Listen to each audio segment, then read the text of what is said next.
Guys, welcome again sa my vlog. Ayan. Good morning, good morning, good morning.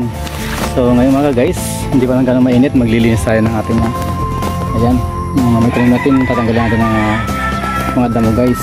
Ayan, may natanggal na ako dito guys. Kailan linisin natin kasi napakaraming lamok ngayon guys. So maglilinis tayo natin bakuran para iwas lamok. Hello guys, welcome to my channel, Noel Mix Vlog. Please like, share, and subscribe. Thank you. So panahon taglamok ngayon guys, tag-ulan, kaya maraming lamok dahil sa mga madudamong paligid natin. Kailangan linis natin guys para tapos yung mga ganito guys, susunugin natin maya pag medyo nalanta na siya, medyo natuyo ng konti, susunugin na natin ito. Bandang tanghali guys, medyo nalalanta na to, susunugin na natin.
Halamanan.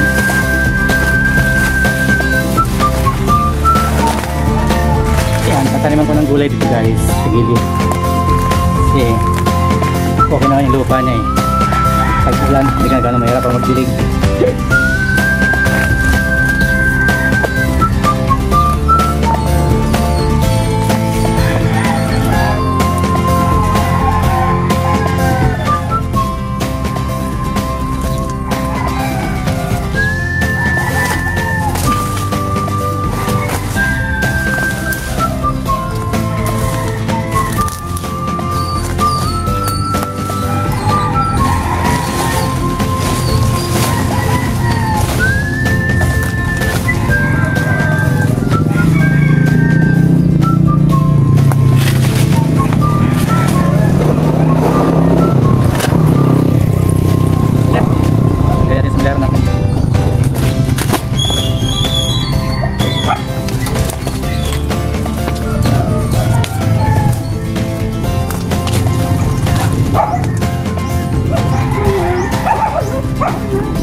Yep. And guys, konti na lang guys. Shift ako sa tayo dun.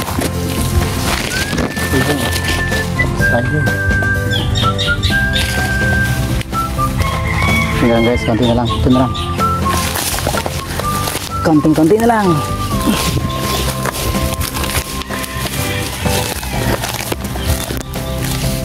Daling bunutin guys kasi malambot yung lupa. Yung ugat nila madaling bunutin lang.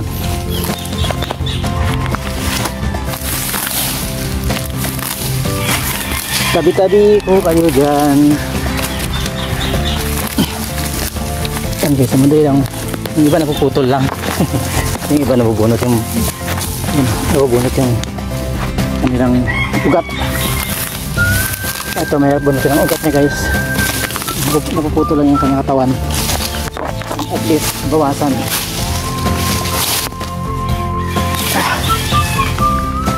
Ito yung mga saging ko guys, pumapayat dahil napupuluputan sila ng ito parang bagin-bagin na to. Ayan.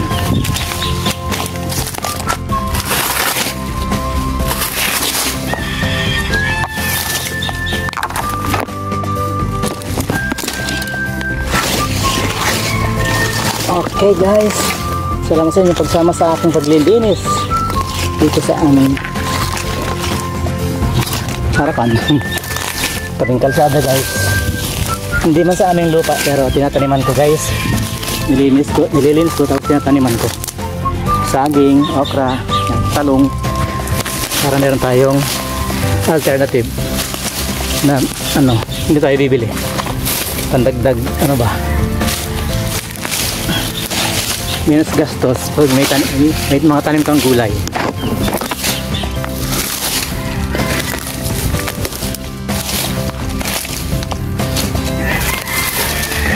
So yun guys, nalinis na. Thank you guys, salamat po sa inyong pagsama sa aking paglilinis. So sana po kayo magsawang sumubaybay at manood ng aking mga videos guys. So ayan guys, malinis na yung ating mga puno ng ating mga halaman, no? Yung ating suha ay malinis na yung kanyang puno guys. Ating luyang dilaw guys, ayan. Yan maganda yung tubo niya guys kapag malinis. Yan yung luyang dilaw. Saka si Dancer guys, yan. Kaway-kaway naman dyan. Ayan, si Dancer guys. So guys, patutuyin lang natin saglit hanggang hapon. Then pwede natin sunugin yan guys. Yung ating basura. Ito naman guys yung puno ng ating santol. Ayan. So malinis na rin yan guys para magandang tubo niya. Wala siyang kaagaw sa kanyang vitamins. Walang damo na kaagaw. Yan, santol din yan guys.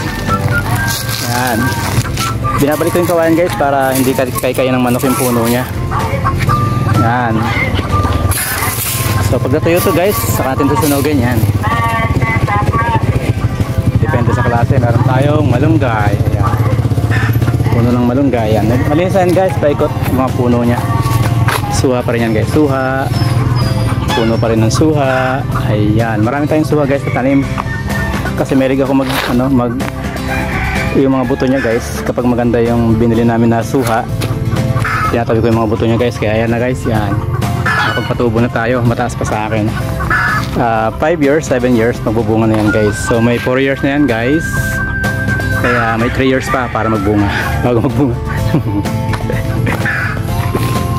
Ting atis. Ayan. Malinis na yung mga pinakapuno niya guys. Kasi yung importante guys yung pinakailalim sa may puno niya para wala silang kaagaw na damo sa vitamins na nasisip-sip nila. And you know that guys, yung aking mga atis. Ayan. Siyempre, may mga bunga yan kahit mabababa pa. Diba na siya guys na. Kahit mababa lang siya, may bunga siya. Yan o. Ayan. Abot kamay ko lang yan guys. Ang dami ng bunga guys. Ayan. Mas mataas pa ako sa kanila. May bunga na siya guys. Ayan pa. So, diba? Dami niyang bunga. Ito naman guys, duhat yan. Duhat. Ayan. Ano ba sa Tagalog yung duhat? So, duhat talaga ang Tagalog yan. Duhat. Ayan. Ito guys, atis pa rin to. Ayan. Nagbubunga pa rin yan guys. Ayan o. Atis kamay lang yung mga bunga naman guys.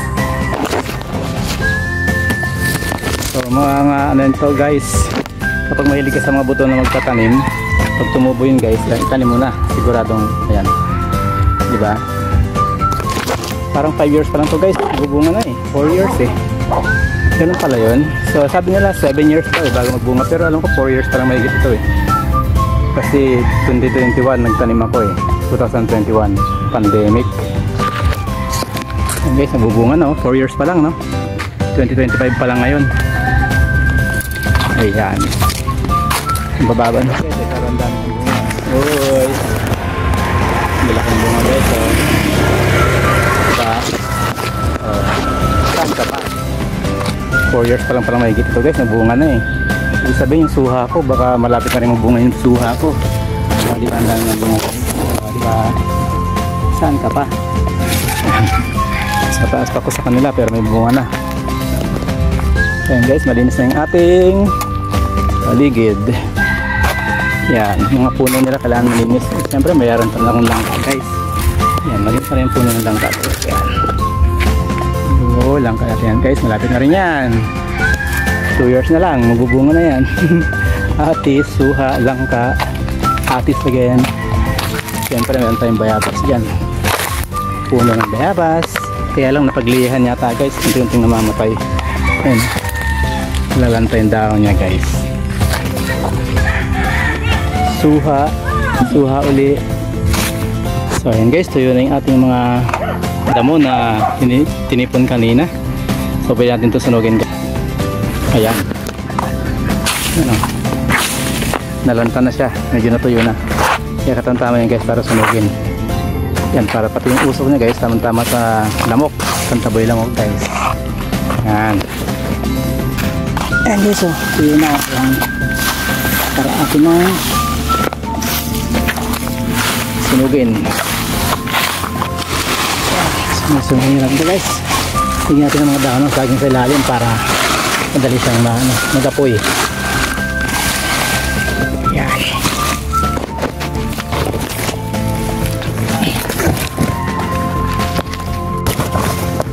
Ayan, natin ang karton guys. Para masablis. May karton sila rin.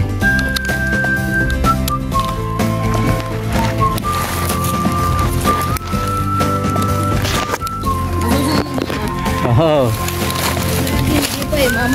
Pwede na to. Kasi mamayang hapon baka ulan.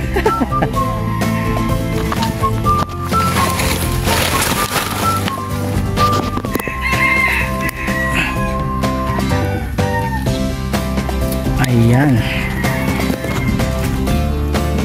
Oh, diba? Parang usok niya guys, tama-tama. Sa mga lamok pantaboy. So ayan guys, pantaboy lamok. Ayan ang usok ng ating basura. Ayan. Tama-tama sa mga halaman natin yan guys, kasi nagbabahay ng mga lamok yung mga puno ng saging dyan eh. Kaya tama-tama po, sukan natin guys.